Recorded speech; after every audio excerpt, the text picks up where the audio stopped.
Za múrmi väznice v Dubnici nad Váhom sa konalo netradičné podujatie. Koncert tu mal jeden z odsúdených.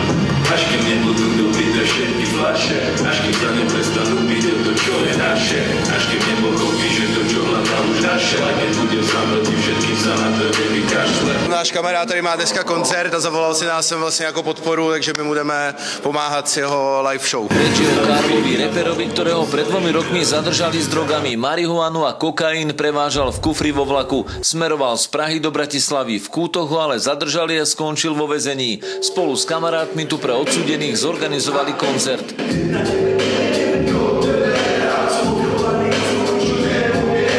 Já jsem poprvé ve vězení. Já se moc těším, protože taková příležitost jako se naskytne jenom jednou a v Čechách ani nevím o tom, že by se něco takového dělo, takže jsme jako moc rádi a jsme překvapení, že vůbec něco takového se děje vlastně.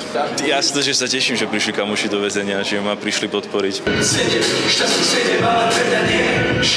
V tej partii, ktorá tu prišla podporiť toho našeho odsudeného, s ktorým teda hrávali aj vonku pred výkonom trestu, tak je cítiť silu tej partie, čo niekedy má možno pozitívne účinky, bohužiaľ niekedy aj negatívne, ale v tomto prípade tá sila tej pozitívnej energie je cítiť. V priebehu hodiny zaspievali 15 skladieb a medzi odsudenými zožali úspech.